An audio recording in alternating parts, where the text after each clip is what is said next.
class, you know, when you find an unconscious patient, what are the primary things you should be knowing to deal with or provide at least the basic care to an unconscious patient, right? And secondly, what are the things which you should know to deal with whenever you enter an ICU to examine a patient or provide treatment to a patient, right? So if we deal with the definition, what is an ICU? As you can see, it is a distinct organization and geographic entity for clinical activity and care which works definitely in cooperation with the other departments of the hospital. So as we all know, ICU is like considered as the highest area where the maximum care and support is provided, okay? But one of the very important aspects of ICU is it cannot work alone. It is always and always dependent on the other departments and their functioning. You can't simply have a medicine doctor or like a critical care specialist and expect an ICU to run properly. You will be dependent on the radiology department, pathology department, biochemistry. You will be needing supporting staff, people who will be providing nursing care to the patients, right? So it is used to monitor and support and also provide diagnostic measures and medical or surgical therapies. What specific medical and surgical therapies are provided? How is it different from a ward? How is it different from other things that we will be knowing, right? There's one more term that is called HDU. HDU is like a step up or a step down unit. If you have a patient which you think that it doesn't need as intensive care as is provided in an ICU, but again it needs some more care than is provided in a ward, we step down a patient from ICU to an HDU, right? So ICU is selectively for patients where there is organ dysfunctioning, where the patients will be needing continuous monitoring and continuous support. Design of an ICU: rapid access to the relevant areas. Why? Suppose you have a post-operative patient. If you have the OT in one building and if you have the ICU in another building, so there will be difficulties in transporting the patient. The patient might worsen while you are transporting. So you must have adequate access between the OT and the ICU. In our hospital setup, as you have seen, the ICU is actually adjacent to the OT setup, right? So rapid access to the relevant areas, adequate transport facilities. What do you mean by that? If you have been to the OT, you will notice some patients are transported in something called oxygen trolleys. Every patient is not done that, right? So you might be needing certain extra facilities for transporting patients from one section to an ICU. Those transport facilities must be needed. Have you heard of a term called portable ventilator? In OTs, in ICUs, we have seen ventilators which are fixed over there. There's something called portable ventilator, which is used while transporting a patient on a ventilator. So if you have a trolley and a portable ventilator, you can transport an intubated patient from one place to another. So you must have adequate transport facilities in the ICU to transport a patient from the ICU or into the ICU, right? And healing environment, reducing length of hospital stay. This is very important. As I was talking about HDU, you keep a patient in ICU till that intense care is needed, right? Whenever you find that care is not needed, you shift the patient. The length of stay in the hospital should be reduced once the care in the ICU is done.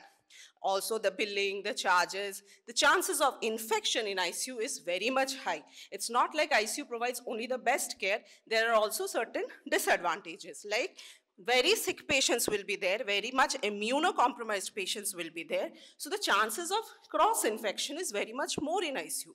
So you just provide the care which is needed or which cannot be provided in HDU or wards, and you step down the patient to HDU. That is how you reduce the length of hospital stay or ICU stay, right? Next, you have zones of an ICU. Patient care zone with family support zone. Now, as you've seen, in ward and ICU, in wards you will find more beds, right? But in ICU, the number of beds will be less. There will be more spaces between the beds. Again, the chances of cross-infection is more, so you reduce it by doing that. In certain setups, you will get the ICUs are, for each patient, there are different rooms provided, right? So patients are kept in separate rooms, so the chance of infection from one patient to another is less. Next is clinical support zone. This is where the doctors and the sisters are present. Generally, it is in the central part of the room, so that you can watch every patient at the same time, monitor every patient at the same time, and also if there is any alarm in the monitor, that hypotension alarms, bradycardia, tachycardia, arrhythmia alarms, whatever is there, you can attend the patient. And what is the unit support zone? These are the drugs, the equipments, the crash trolley, that is the emergency intubation, whatever is needed for that things you keep stored inside the ICU only. Anything which is needed in the ICU, just don't go to the pharmacy, you get it from the pharmacy, because that time you will never be given. It is always an emergency condition, you have to get it on an emergency basis. So the unit support zone or the components which are required for emergency management of the patients, that should be kept inside the ICU itself. Criteria for ICU admission, right? So what are the criteria? See the bold letters. One of the organ functions are threatened in an acute condition. This is very important. You generally don't take a chronic patient admitted in an ICU. A person, suppose, who's having chronic kidney disease, CKD, you have heard the term. So CKD patient, you will see, they will be walking simply. They'll be going to the hospital for the regular dialysis therapy. But suppose you have a pregnant patient. She has developed convulsions, eclampsia. You've heard the term eclampsia, and she'll be receiving Maxulf. One of the side effects of Maxulf is acute renal shutdown. She develops acute renal shutdown. She'll be requiring dialysis. That patient will be admitted. So one of the major functions is threatened kidney function. In an acute condition, acute renal failure, that patient will be requiring dialysis. And definitely, if you can heal the renal function, if you can heal the side effects of Maxulf, that patient will be having a chance of meaningful recovery, right? So such patients should be admitted in ICU. If you get a trauma patient, okay, multiple injuries, that patient is somehow having pulses but will die in some time, you won't be taking that patient because that patient doesn't have a chance of meaningful recovery. It's not that you won't be treating the patient, but if you have to choose between two such patients where you know in one the outcome will be better if you provide support, other than the one where you know the outcome won't be better, you will be choosing the one which has a chance of meaningful recovery, right? These are some of the common situations which are taken, the patients which are admitted in the ICU, like obstetric, we have eclampsia, cardiac disease in pregnancy, severe obstetric hemorrhage is something which you might have faced a lot. PPH, you have heard the term. So OBS patients in OT also, we face conditions like this, we send them to ICU. We have diabetic emergencies like DKA patient, they are also admitted. Organ donation and transplantation patients and many other, cardiac arrhythmias, ARDS, respiratory failure and all. Right. So to sum up an ICU, this is how an ICU works in an integrated way. It is dependent upon all other units, all other departments to function properly. It is dependent on the emergency team, cardiology, anesthesia, trauma, as well as the pediatrics department, especially in a pediatrics ICU or a NICU. This is also another chart showing how a patient has to go to the different levels of the hospital and gets treated in the ICU, gets again stepped down in an HDU unit, and finally gets discharged. So to sum up, again, ICU is the place where you know the ward treatment is ineffective or inadequate when you shift the patient who has a organ dysfunction and has a chance of a meaningful recovery. So you shift the patient to ICU where you should have certain facilities to prevent cross-infection, to prevent chances of further deterioration and to decrease the length of the stay so that you can heal that acute condition for a better outcome of the patient. Right. Next, we will be dealing with an unconscious patient. You must have had a class on CPR, if I am not wrong. Cardiopulmonary resuscitation. Did you? Okay. So what is the thing? What is the first thing you do when you encounter with an unconscious patient? You find someone lying on the road or in a ward, something goes wrong and the patient stops responding. The very first thing which you do is you check for the pulse, right? Do you know what is CPR, cardiopulmonary resuscitation? No, okay. So if you get a pulse in that patient, you check for respiration, if the patient is breathing or not. These two things you do first, pulse and respiration, right? If you don't get a pulse, you start cardiopulmonary resuscitation. That is not our topic today. It is just one section I'm talking. If the patient, will be considering an unconscious patient with a pulse, right? If the patient has a pulse, the first thing which we will be considering is checking for the GCS, that is the Glasgow Coma Scale. This I think you must have heard or read about Glasgow Coma Scale. It takes into considerations, as you can see, three things: eye opening, verbal response and the motor response. So you first calculate the GCS of the patient. Okay, the maximum value can be 15, minimum value can be 3. GCS is never 0. It is either 3 or it is 15. And as you can see, eye opening, verbal response and motor response, you put the numbers accordingly. E4, V5, M6 is the maximum response for which the score comes out to be 15. After assessing the GCS, what you do is, you do a clinical examination. For any patient, whenever you are provided, any clinical scenario, whenever you are provided, first thing you have to do is examine the patient, right? Once you examine the patient clinically, there will be certain provisional diagnosis going on in your mind. So you do the investigations accordingly. Whatever investigations, whatever diagnosis you're having, what might be the causes of unconsciousness, you send the investigations or the blood reports accordingly. Once you're done with it, see, three things I have written over here: symptomatic treatment, emergency measures, and definitive management. In ward, if you get a patient, you will think of a diagnosis, you will provide medicines accordingly. But in ICU, the difference is you will first provide symptomatic management. The saturation might be dropping. You will first provide oxygen even before knowing what the diagnosis is, right? The blood pressure is falling. There is hypotension. You will be providing fluids and vasopressors even before knowing what the actual diagnosis is. Once the hemodynamics is stabilized, then you will gather history from the patient relatives or whoever is with the patient and try to know what the diagnosis might be.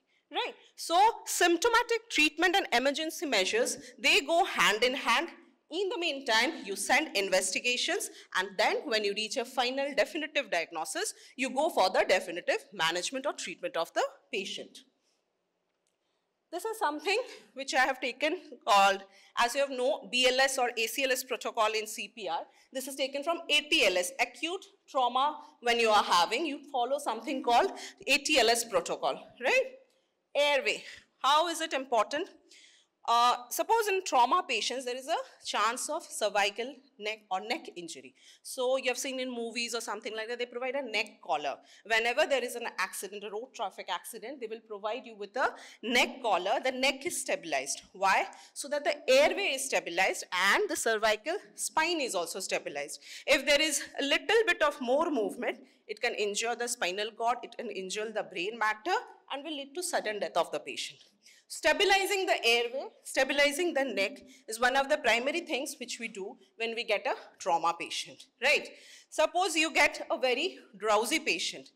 Whenever a patient becomes drowsy, the contents from the stomach might go into the airway. There is a risk of aspiration. For that also, you need to secure the airway so that the airway and the foot pipe or esophagus, they remain separated. The risk of aspiration is decreased, right? So securing the airway so that the patient doesn't aspirate, securing the neck so that the further deterioration due to a spinal cord, cervical spine injury is lessened, is the primary thing which you do when you get an unconscious patient. Done. Next, we deal with breathing and ventilation. As I told you, you have to check for breathing of the patient, whether the patient is breathing or not. If yes, is it adequate enough? How you know? You check the saturation. Is the saturation okay? If not, you provide oxygen. After providing oxygen, how will you provide face mask, nasal prongs, whatever devices you have, you provide oxygen. If it is adequate, fine. If it is not adequate, next step you go for intubation of the patient to provide oxygenation, to improve oxygenation as well as ventilation, right? Next thing is circulation. What does circulation deal with? It deals with blood pressure, hemodynamics. So is the blood pressure okay? Yes, it is. If not, the first thing you do is secure an IV line. You provide fluids to the patient. Fluids will increase your blood pressure, right? Fluids will increase your blood volume. In a bleeding patient, obviously you have to provide fluids, you have to provide blood products. So you secure an IV line and try to maintain the blood pressure. Okay. Next is disability. What is that?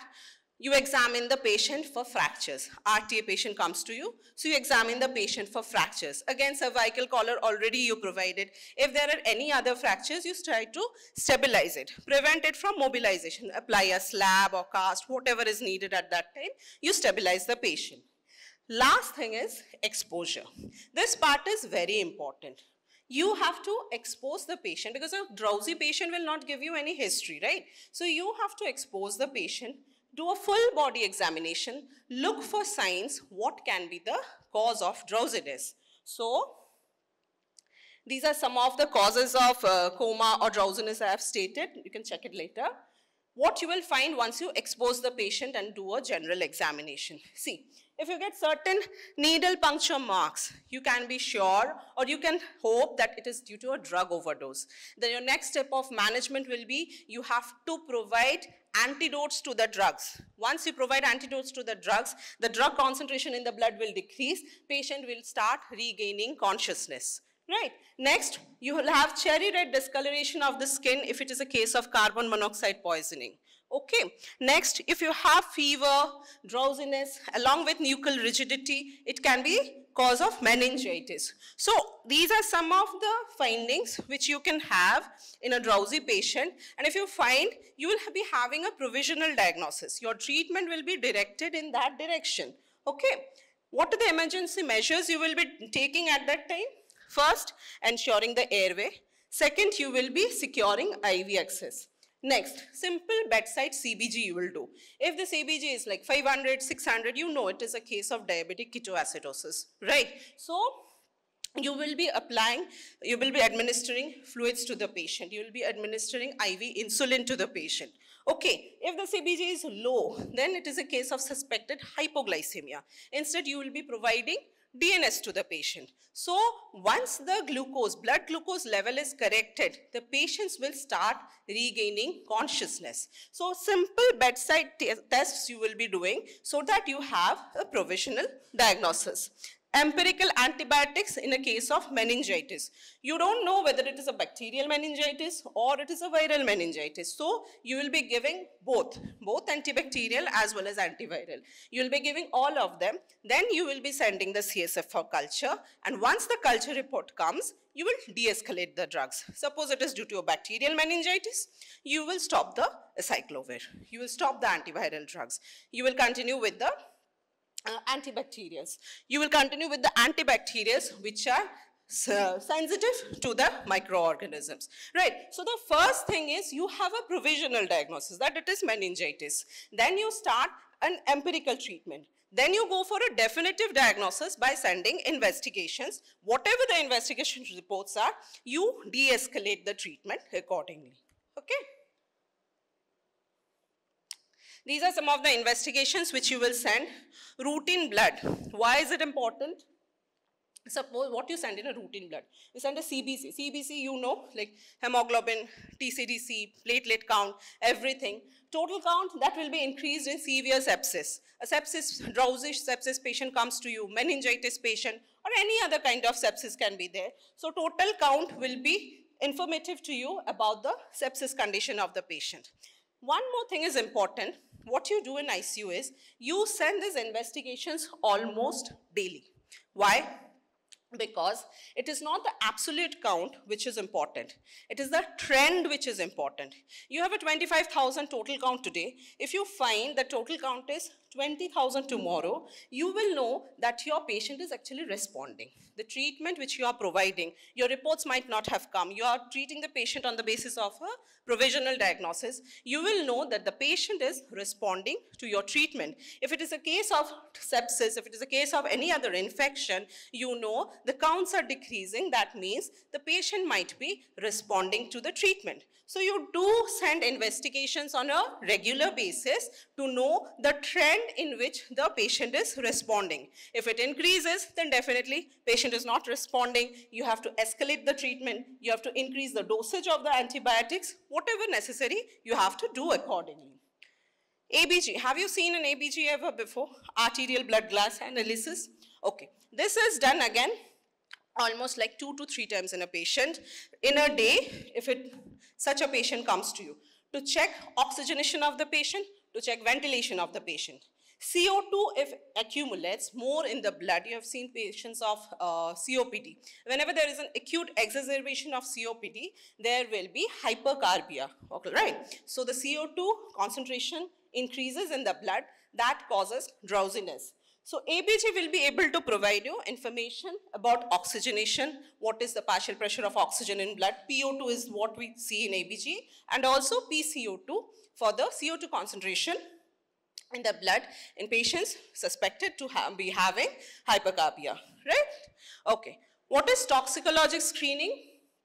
This again is important for unknown poisoning. If a person has taken attempted suicide or anything, something which you don't know, only family relatives will tell you something he has taken. Okay, what he has taken or she has taken is not known. So that is how you detect by toxicology screening. You send the blood and you do tests for all the toxins which somebody or the patient might have taken, and by the toxicology screening, you search for the reports. Next is neuroimaging. CT scan, you have a stroke patient, a CVA patient. First thing you do is you do a CT scan to know whether it is an ischemic stroke or it is a hemorrhagic stroke, right? MRI, PET, SPECT, everything is done in a drowsy neuro patient. Next you have is lumbar puncture, that which I was talking about in meningitis patient. CSF study is done lumbar puncture. You send the CSF for cell count, infection is there or not. You send the CSF for culture study to know whatever organisms is present. So lumbar puncture and CSF study, it is very important in a case of a drowsy patient. And next, EEG you have heard, like we do ECG in a cardiac patient, EEG is done for the neurological patients. Post-cardiac arrest, the CPR which we were talking about when a patient is having a cardiac arrest, it is one of the important causes of unconsciousness after trauma and drug overdose. Trauma is the most important cause when you have a head injury patient, that is when a patient comes to you with drowsiness and unconsciousness, and then is drug overdose also, patient will come to you with drowsiness and unconsciousness, and next comes this post-cardiac arrest. The whole point of mentioning this is there's a term called TTM. This is called targeted temperature monitoring. In an unconscious patient, if a patient is not gaining consciousness even after prolonged treatment, what you do, and which you start very early in a cardiac arrest patient, is you reduce the body temperature, right? That is 33 to 36 degrees centigrade. This is known as targeted temperature monitoring. How it benefits? Once you reduce the body temperature, the brain metabolic activity, it decreases. The brain is kind of like put at rest. It is stopped from functioning. The point here is once the metabolic activity of a organ decreases, the requirements for all the things, oxygen, glucose, everything decreases, right? See, when you're having a cardiac arrest, definitely the blood flow to that organ is not adequate. So the blood is unable to provide all that is required for an organ to function properly. This oxygen, glucose, whatever we are talking about, the body is unable to provide that to the specific organ. So instead, you are decreasing the metabolic activity so that the organ doesn't need that only. You're keeping the organ at rest. Also, at the same time, if there is no metabolic function, there will not be generation of any free radicals which are harmful for that organ. So for a certain time, you decrease the body temperature and you put the brain at rest, let it heal, and after that gradually you increase the temperature. How do you do that? Simply, you can put a Ryle's tube and you can put cold water through the Ryle's tube. Okay, that will decrease the core body temperature. Or you can provide ice packs. Both external cooling as well as internal cooling is done to do this reduced temperature treatment, which is called targeted temperature monitoring. This is very important and this is very much done in a post-cardiac arrest patient or any other patient where we know the patient is not gaining consciousness even after a lot of treatments. So you just reduce the temperature, put the brain at rest, let it heal, and then after 24 to 48 hours, it's done generally for 24 to 48 hours, you bring the brain back to the normal temperature, not just the brain, the body back to the normal temperature and allow it to function like before, right?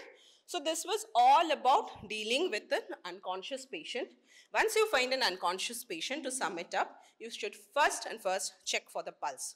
If there is no pulse, the first thing you should do is call for help and start cardiopulmonary resuscitation. Chest compressions to begin with, right? But if you have a pulse, check for respiration and then assess the GCS of the patient. Once the GCS is assessed, you clinically examine the patient, right? Whatever the cause might be, you reach to a provisional diagnosis, and while you are reaching a provisional diagnosis, you provide emergency and adequate measures to maintain the hemodynamics of the patient. You intubate the patient if necessary. You provide fluids to the patient to maintain the blood pressure. You provide drugs to the patient. You provide insulin or glucose. Whatever you're suspecting, give the symptomatic treatment for an emergency management of the patient, right? Once the definitive cause of unconsciousness is diagnosed, you go for definitive management. Monitoring in ICU. What are the things you have to monitor when you put a patient in ICU? Cardiological monitoring is one of the important aspects. Non-invasive heart rate, BP, continuous ECG, bedside echo, all this you should have seen in the ICU which you have here. Every patient in ICU has a monitor attached to it, right? There we see non-invasive methods. Non-invasive methods means you're not pricking the patient. You're simply applying something, seeing it from outside. You're not doing anything to the patient. These parameters you definitely, I think you have seen in the ICU monitors. What is an invasive method? We were talking about ABG, right? Arterial blood gas analysis. There's something called arterial BP. When we apply the BP cuff, that is called non-invasive blood pressure, okay? We'd see it at a certain interval, 3 minutes, 5 minutes, whatever interval we put. This is a continuous measurement. This will give you BP every second. Okay, you put an arterial line in an artery. Mostly the radial artery is used from where you take the blood for ABG analysis. Inside the radial artery, you put an arterial line and you measure the arterial blood pressure. There's something called CVP, central line. Have you ever heard the term? Or you have measured or seen? I guess no. So central line is again inserted in the deep veins of the neck, and there you measure CVP. All these parameters you will be seeing in something called as a cardiac monitor, okay? This is called invasive cardiological monitoring. Why invasive? You're actually pricking the patients, you're going into the deeper structures, you're seeing the measurements beat to beat. It's not like at an interval of 3 minutes, 5 minutes, 10 minutes, okay? Every beat with every cardiac output, whatever the changes occur in the blood pressure, the venous pressure, and the cardiac output, everything is monitored in the cardiac monitor. These are some of the other things which you need to monitor in an ICU. Every system, neurological, you have to do an invasive ICP monitoring if you're suspecting a patient has come with increased intracranial pressure. Renal function, you have to send blood reports for urea creatinine. You have to monitor the urine output every hour to see if the patient is going into renal failure or the patient might be requiring dialysis. So assessment of every system is necessary so that further deterioration of that system is prevented. Okay, we are admitting the patient in the very first place because some or the other organ is destroyed or damaged. All the other systems should also be monitored so that their deterioration is prevented, right? Coming to the last part, basics of a ventilator. Some patients are on a ventilator in an ICU, as you can see. So this again also can be done in two ways, non-invasive as well as invasive. Invasive is basically you do after you intubate the patient. That is an invasive method of ventilation. And BiPAP, you have seen patients are applied a BiPAP machine in ICU. That is a non-invasive. That is a simple mask-like thing which you apply on the patient. You don't need to intubate the patient for that. So you can ventilate a patient both in non-invasive way as well as in an invasive way. See, this is how a ventilator screen looks. In physiology, you must have learned about tidal volumes, respiratory rate, right? So if you see here, VTE, can you see that parameter? VT for tidal volume, E is for expiratory. And here if you see, there is one tidal volume given, VT. So what happens in a ventilator is, the basic concept of a ventilator is, patient is unable to breathe. You use a device to make the patient breathe. That is what a ventilator does. It is a support therapy. Till the patient can breathe on his or her own, you use a machine to breathe, make the patient breathe. Okay. So whenever you breathe, there is some volume you inhale. That is the tidal volume. And there is some volume which you exhale. Right? That is the tidal volume expired. So here, first VT which we have put, this is the parameter which we set. We assess the weight of the patient and we know how much tidal volume is how much, 6 to 8 ml per kg in a patient. In a human being, it is according to the body weight. So 6 to 8 ml per kg. So we'll calculate the tidal volume and we'll set it on a ventilator. And we'll check on VTE how much it is coming. Right. So suppose you give a ventilator tidal volume of 500 and you see the expired volume is 200. So there must be some leak in the ventilator by which the air is passing out, or the patient is not taking adequate breaths. There you know there is some pattern of ventilator patient desynchrony occurring. The whole point of showing you this is, ventilator, we provide some parameters, right? And these are the parameters which we provide. And these are the parameters which the patient shows us. We want the patient to breathe in a certain way, to take a tidal volume, inhale a tidal volume of 500 ml, and the exhale volume should be like 20 plus minus the tidal volume. So if it is coming out to be 522, we know the patient is breathing adequately, right? So here we have set F for frequency, that is the respiratory rate of the patient. Similarly, these are all other parameters which we set in a ventilator so that the patient can breathe, and these are the parameters which we see with the patient which is exhibiting. We compare the parameters to know whether the patient is ventilating or the patient is being ventilated properly, right? As you can see, this is C written over here. This means controlled. Controlled means the whole function is being done by the ventilator. There is one letter which comes here also, that is known as S. That means spontaneous. That means patient doesn't need the ventilator support anymore. Patient is breathing on his own. Spontaneous efforts of the patient is present. So ventilator, if you think, it is just a device which is providing a supportive therapy, like dialysis. When your kidney stops functioning, you put the kidney on a dialysis machine to do the function of a kidney. Once the kidney is healed, you call off the dialysis. Similarly, when the patient is not breathing properly or not breathing at all, you make the patient breathe with the help of a ventilator. Once the breathing is regularized or normalized, the patient is able to breathe, you wean off the patient from the ventilator. And during ventilation, you will be providing certain parameters or setting certain parameters on the ventilator and watch or monitor whether the patient is able to deliver the same. If the patient is unable to deliver the same, first you will see if there are any logistic issues in the ventilator. Second, you will monitor whether the patient is deteriorating, whether the lung functions are deteriorating, and escalate your treatment accordingly.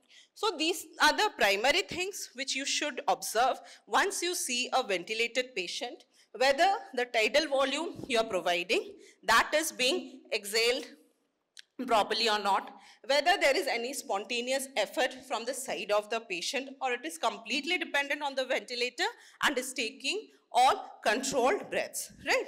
So these are the primary things which you need to know once you enter in an ICU.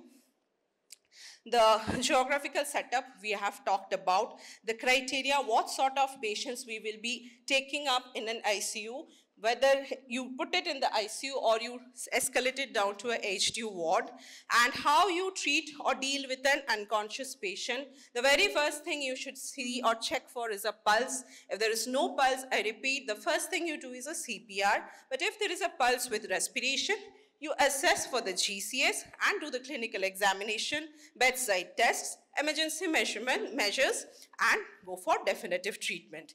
And if you're putting a patient on a ventilator in the right way, you check for the parameters which you are providing and also check for the parameters which the patient is showing you. Make the changes accordingly, right? Okay, that's what today.